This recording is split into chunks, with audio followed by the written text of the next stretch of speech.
अस्सलाम वालेकुम एवरीवन, कैसे हैं आप सब। Welcome to my YouTube channel. This is me Hiba Batool and today we are going to discuss about LLB part 4 subject law of transfer of property. और जो topic हम आज की वीडियो में कवर करने जा रहे हैं वो बहुत ही इंपॉर्टेंट और ऑलमोस्ट हर साल ही पेपर्स में आता है एंड दैट इज मॉर्टगेज यानी ऋण। तो जो एलएलबी पार्ट 4 के स्टूडेंट्स हैं, आपके लिए वीडियो आज की बहुत ही ज्यादा अहम होने वाली है, क्योंकि इसमें हम सेक्शंस पढ़ेंगे, इसकी डिफरेंट काइंड्स पढ़ेंगे, मॉर्टगेज की एग्जांपल्स पढ़ेंगे, इसका कंसेप्ट क्लियर करेंगे। तो आप वीडियो को पूरा देखिएगा। इन नोट्स वगैरह से आप नोट्स भी बना सकते हैं। तो आपका 20 नंबर का क्वेश्चन इंशाल्लाह ताला अटेम्प्ट हो जाएगा and it's 100% that mortgage is the most important question for LLB exam. So let's start. First of all introduction. तो आपको इंट्रोडक्शन में एक आसान सी जुबान में समझाने की कोशिश करती हूँ, एक मिसाल के जरिए। कि फर्ज करें कि मुझे कुछ पैसों की जरूरत है और मैं इस सूरत हाल में किसी भी बैंक के पास चली जाती हूँ और उन्हें कहती हूँ कि मुझे पैसों की जरूरत है, तो आप मुझे कर्जा दे दें। अब बैंक का जो सवाल होगा वो यही करेगा कि हमारे पास क्या चीज सिक्योरिटी एज अ सिक्योरिटी है, हमारी क्या सिक्योरिटी है अगर आप वो कर्ज वापिस नहीं करती तो अब अगर मैं कोई भी जमीन जो मेरे रिलेटेड होगी या फिर कोई घर, वो बतौर जमानत बैंक के पास रखवा देती हूँ और उनसे कर्जा ले लेती हूँ, तो इस सारे सर्कमस्टांसिस को हम लोग क्या कहते हैं, मॉर्टगेज। ओके। अच्छा जी, अब जो एक अहम बात मॉर्टगेज में कि मॉर्टगेज का मतलब अपनी मलकियत को बेचना नहीं होता, बल्कि सिर्फ इंटरेस्ट मुंतकिल करना होता है ताकि जो कर्ज है वो महफूज रहे। इसमें पूरी जो जायदाद है, प्रॉपर्टी है, वो मलकियत, उसकी ओनरशिप नहीं सेकंड पर्सन के पास चली जाती, सिर्फ और सिर्फ सिक्योरिटी इंटरेस्ट जो है वो मुंतकिल होता है ताकि जो दोनों हैं, जो बारोअर भी है और जो लेंडर भी है, वो दोनों सेफ रह सके। ओके। नेक्स्ट हम बात करेंगे definition of mortgage according to section 58 of transfer of property act 1882। Okay. क्या डेफिनेशन दिया ट्रांसफर ऑफ प्रॉपर्टी एक्ट के अकॉर्डिंग?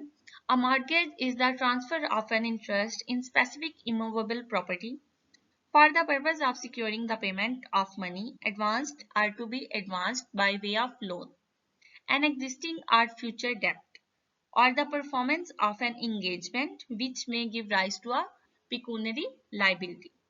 Okay. ये क्या कहता है कि मॉर्टगेज में वो ट्रांसफर है जिसके जरिए किसी भी गैर महसूस, जो गैर मनकूला जायदाद होती है, किसी भी स्पेसिफिक जायदाद को मुंतकिल कर दिया जाता है। और क्या वजह होती है? ताकि जो कर्ज है वो महफूज रह सके, जो डेप्ट है, जो प्रेजेंट डेप्ट है वो महफूज रह सके, और जो मुस्तकबिल का कर्ज लिया हुआ है वो महफूज रह सके। और इसके साथ साथ ये एक ऐसी जिम्मेदारी भी पैदा करता है जिसके जरिए माली जिम्मेदारी पैदा होती है, एक जिम्मेदारी की अदायगी को यकीनी बनाता है। मसलन के कर्ज लिया है और एज अ रिटर्न आपने as a transfer as a interest आपने वो चीज ट्रांसफर कर दिया, अपनी प्रॉपर्टी ट्रांसफर कर दिया है, तो इंसान के अंदर ये चीज पैदा होती है, एक जिम्मेदारी पैदा होती है कि मैंने पैसे वापस करके अपनी प्रॉपर्टी को वापस लेना है। तो ये एक लाइबिलिटी पैदा करती है, एक जिम्मेदारी पैदा करता है मॉर्टगेज। नेक्स्ट हम बात कर लेंगे इसके इसेंशियल इंग्रेडिएंट्स के बारे में। तो सबसे पहले ट्रांसफर ऑफ इंटरेस्ट है कि किसी भी स्पेसिफिक इमूवेबल प्रॉपर्टी है, यानी कि जो प्रॉपर्टी है वो वाजिया होनी चाहिए। ये कोई भी घर हो सकता है, कोई प्लॉट हो सकता है, या फिर कोई जरी जमीन हो सकती है। इसके साथ साथ ट्रांसफर ऑफ इंटरेस्ट मतलब कि सिर्फ जो इंटरेस्ट है वो मुंतकिल होगा, मलकियत ओनरशिप मुंतकिल नहीं होगी। तीसरी चीज क्या है कि सिक्योरिटी फॉर डेप्ट, कि जो सिक्योर कर रहे हैं वो कर्ज को सिक्योर कर रहे हैं जो कि मौजूदा भी है और जो कि हाल में है, जो हाल में है और जो फ्यूचर में कर्ज है, इन सब को वो महफूज कर रहे हैं, इसको सिक्योर कर रहे हैं ड्यू टू मॉर्टगेज। नेक्स्ट क्या है? Parties. Transferor is mortgagor, transferee is mortgagee. अब मॉर्टगेजर क्या होता है? जो कर्ज लेने वाला होता है, और मॉर्टगेजी होता है कर्ज देने वाला। कर्ज लेने वाला मॉर्टगेजर और कर्ज लेने वाला मॉर्टगेजी। और जो इसका पर्पस होता है सिक्योरिटी का, वो ना ही गिफ्ट होता है और ना ही सेल होता है, बल्कि इसका पर्पस सिर्फ और सिर्फ सिक्योरिटी होता है। नेक्स्ट हम बात करेंगे टाइप्स ऑफ मॉर्टगेज के बारे में। तो अकॉर्डिंग टू सेक्शन 58 जो मॉर्टगेज की टाइप्स हैं वो first of all simple mortgage, next है mortgage by conditional sale, next है usufructuary mortgage, English mortgage, mortgage by deposit of the title deeds and then anomalous mortgage. अब हम इन सब काइंड्स को डिटेल में पढ़ेंगे। फर्स्ट ऑफ ऑल है simple mortgage. According to section 58B, simple mortgage क्या है जी? The mortgagor does not deliver possession of the mortgaged property to the mortgagee. इसमें क्या होता है कि ये सबसे आसान है सिंपल मॉर्टगेज। यहाँ पे जो मॉर्टगेजर है वो अपनी प्रॉपर्टी की पोजेशन नहीं देता, बल्कि वो अपनी प्रॉपर्टी को इस्तेमाल करता रहता है, लेकिन वो एक वादा करता है कि मैं कर्ज वापस करूंगा। और अगर कर्ज वापस नहीं किया तो जो पर्सन है वो अदालत में चला जाएगा और जो कोर्ट है वो प्रॉपर्टी को फरोख्त करवा के कर्ज की अदायगी कर देगी। इसमें क्या होता है कि पोजेशन नहीं जाती, पर्सनल लाइबिलिटी होती है और कोर्ट सेल की एक as an security court sale आ जाती है। केस लॉ का आप हवाले दे देंगे। नेक्स्ट हम बात करेंगे इसके, अगर एग्जांपल हम देखें तो किसी एक पर्सन ने अपना घर जो है वो मॉर्टगेज किया, लेकिन वो उसी घर में रह रहा है और फिर वक्त के साथ साथ उसने कर्ज वापस नहीं किया, तो जो बैंक है वो अदालत जाएगा और अदालत उस घर को सेल करवा के अपनी जो बैंक का कर्ज है वो अदा कर देगी। This is called simple mortgage. Okay, next हम बात करेंगे mortgage by conditional cell, section 58C। In this type, the mortgagor ostensibly sells the property on condition that on a default of payment, the sale shall become absolute. On payment being made, the sale become void. Okay. इसमें क्या होता है कि ऐसे लगता है जैसे property बेच दी गई हो, लेकिन हकीकत में क्या होता है कि वो उसकी सेल के साथ साथ एक शर्त होती है कि अगर कर्ज वापस ना किया तो सेल जो है वो फाइनल हो जाएगी, और अगर कर्ज वापस कर दिया तो वो प्रॉपर्टी उस पर्सन को वापस मिल जाएगी। इसकी जो अहम बात है कि इसमें कंडीशन लगी होती है कि सेल की must be in the same document. इसमें क्या होता है कि बहुत ही सेल और जो कंडीशन है वो एक ही डॉक्यूमेंट में होनी चाहिए। अगर दो अलग अलग डॉक्यूमेंट होंगे तो वो फिर ये मॉर्टगेज नहीं रहेगी। Okay, understood. नेक्स्ट हम बात करेंगे usufructuary mortgage, section 58D। According to this, the mortgagor delivers possession to the mortgagee and authorizes him to retain possession and receive rents and profits till repayment. इसमें क्या होता है, इसका बहुत इजी सारा कंसेप्ट है कि इसमें क्या होता है, जो प्रॉपर्टी है मॉर्टगेजर की प्रॉपर्टी है वो उसकी पोजेशन जो है वो मॉर्टगेजी को दे देता है, और जो मॉर्टगेजी है वो वहां से रेंट वसूल करता रहता है या फिर प्रॉफिट हासिल करता रहता है, और साथ साथ अपना जो कर्ज है, जो डेप्ट है, वो भी रिकवर करता रहता है। इसमें पर्सनल लाइबिलिटी नहीं होती। इसकी एग्जांपल देखें कि अगर किसी एक पर्सन ने अपना जो बाग है वो मॉर्टगेज कर दिया और बैंक ने उसका जो गार्डन है वो संभाल लिया और फल बेचकर अपना कर्ज वसूल करता रहा, तो ये क्या है, यूजफ्रैक्चुअरी मॉर्टगेज। मतलब कि किसी पर्सन की प्रॉपर्टी को बैंक जो है वो अपने मकसद के लिए इस्तेमाल कर रहा है, उस पर कब्जा करके उसको प्रॉफिट एज एन प्रॉफिट जो आ रहा है वो अपने कर्ज को वापस कर रहा है, और जब कर्ज खत्म हो जाएगा तो वो उस पर्सन की प्रॉपर्टी वापस कर देगा। ओके, नेक्स्ट हम बात करेंगे इंग्लिश मॉर्टगेज के बारे में। The mortgagor binds himself to repay on a certain date and transfers the property absolute with the preview to reconvey on payment. इसमें तीन चीजें आ जाती हैं कि जो प्रॉपर्टी है वो मुकम्मल तौर पर ट्रांसफर होती है, और दूसरी क्या चीज है कि जो बारोअर है वो वादा करता है कि फलां तारीख को वो कर्ज वापस कर देगा, और तीसरी चीज क्या आती है कि कर्ज अदा होते ही जो प्रॉपर्टी है वो वापस ट्रांसफर हो जाएगी। नेक्स्ट, अब हम बात करेंगे मॉर्टगेज की fifth kind and that is mortgage by deposit of title deeds according to section 58F। It is also known as equitable mortgage. इसे इक्विटेबल मॉर्टगेज भी कहा जाता है, और इसमें क्या होता है, created when a person is notified down deliver title deeds to creditor with intent to create security.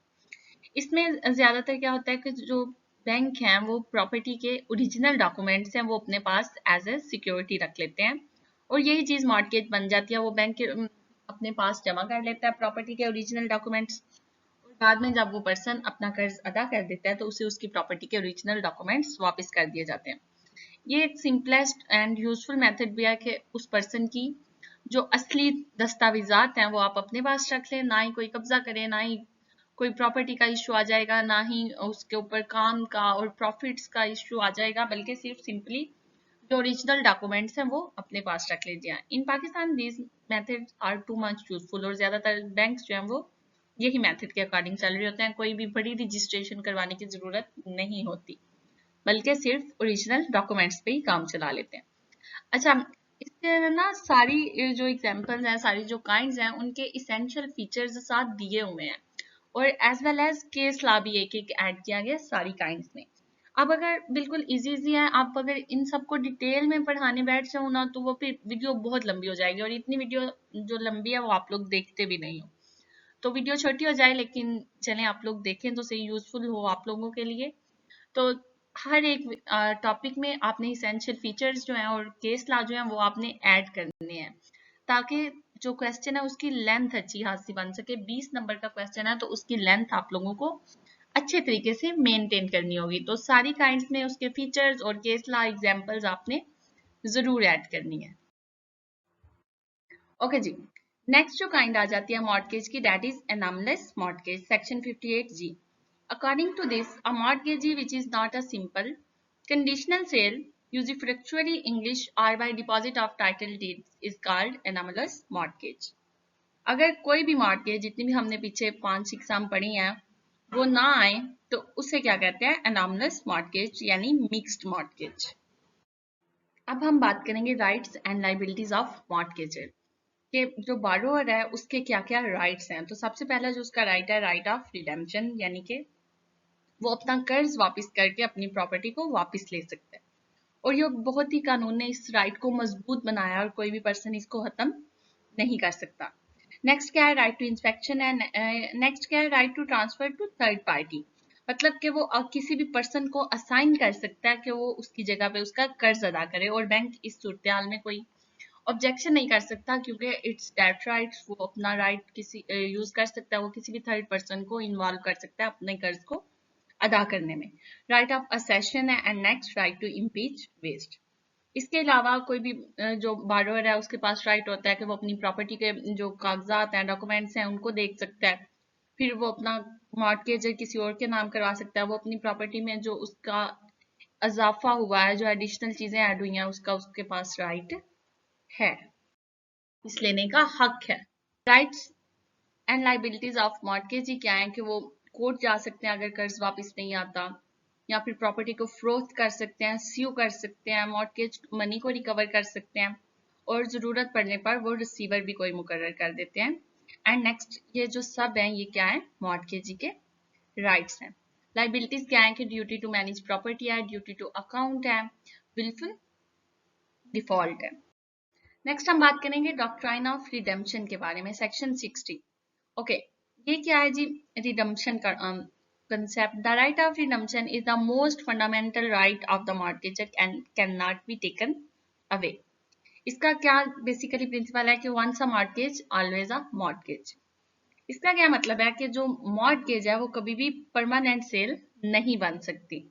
जो बारोअर है उसको हमेशा अपनी प्रॉपर्टी वापस लेने का हक होगा, और इसी को हम लोग कहते हैं इक्विटी ऑफ रिडम्पशन, के मतलब जो चीज गिरवी में रखी गई है वो हमेशा एज एन जमानत ही रखी जाएगी, एज ए सिक्योरिटी रखी जाएगी, उसको प्रॉपर हम लोग सेल नहीं कर सकते।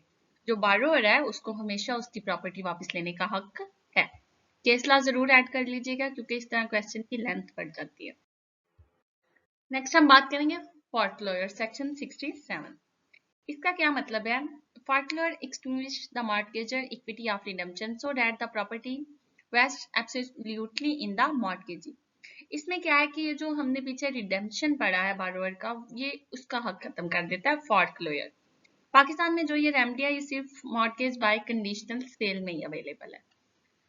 बात करेंगे subrogation according to section 92। Subrogation means substitution of one person in place of another with respect to a debt, claim or right. इसकी हम अगर मिसाल लें तो क्या कहेंगे जी? जो मॉर्टगेजी है उसका कर्ज किसी तीसरे पर्सन ने अदा कर दिया, तो अब वो जो तीसरा पर्सन मॉर्टगेजी की जगह आएगा उसे क्या कहते हैं? सब्रोगेशन। मतलब कि एक पर्सन ने कर्ज लिया बैंक से, उसने अदा नहीं किया लेकिन उसके बिहाफ पे किसी तीसरे पर्सन ने अदा कर दिया, तो इस कंसेप्ट को हम लोग क्या कहेंगे? सबरोगेशंस। नेक्स्ट हम बात करेंगे जी marshalling, contribution and priority of mortgages. इसमें क्या हम बात करेंगे कि अगर जो एक ही प्रॉपर्टी है वो दो लोगों के पास मॉर्टगेज रखा जाए तो फिर हमारा कानून क्या कहता है? तो इसमें हमारा कानून ये कहता है कि जो पहले आया वो पहले हकदार होगा। एक लैटिन मैगजीन यहाँ पे मैं कोट करूंगी कि qui prior est tempore potior est jure, यानी कि first in time then first in right. ये फर्स्ट पे बिलीव करता है कि जो पहले आएगा, मतलब पहले आए पहले पाए वाला हिसाब है, कि जो पहले आएगा वही पहले हकदार होगा अपनी प्रॉपर्टी को वापस लेने का, अगर दो person as an mortgagee. Okay जी, कंक्लूजन में हम लोग बता देंगे कि मॉर्टगेज है क्या, इसकी कौन कौन सी काइंड्स हैं। आपको वीडियो अच्छी लगी हो तो वीडियो को लाइक कीजिएगा, कमेंट कीजिएगा, बेल आइकन को जरूर प्रेस कीजिएगा। इसके अलावा अगर आपको किसी भी टॉपिक पर वीडियो चाहिए हो तो आप कमेंट सेक्शन में जरूर बताइएगा। आप वीडियो का रिव्यू जरूर दिया करें ताकि इसमें थोड़ी बेहतरी लाई जा सके, जो चीज आप लोगों के लिए यूजफुल है उस पर काम किया जा सके। अगर आपको नोट्स चाहिए हो तो आप फाइवर का लिंक डिस्क्रिप्शन में मैं पिन अप कर रही हूँ, आप वहां से जाके नोट्स ऑर्डर कर सकते हैं। इसके अलावा इन practical life if you have an issue तो आप विजिट कीजिए www.justify.pk। एक अथेंटिक वेबसाइट है, कॉन्फिडेंशियल है, आपकी प्राइवेसी का ख्याल रखा जाता है। आपके 100% एक अथेंटिक और प्रोफेशनल लायर्स हैं जो कि आपकी प्रॉब्लम्स को सॉल्व करते हैं और आपको कंसल्टेट करते हैं। As well as if you are lawyer, then you can join as an advocate in this website www.justify.pk और आप as an advocate ज्वाइन करें और अपना अच्छे से अपना काम करें। Thank you so much, take care, अल्लाह हाफिज।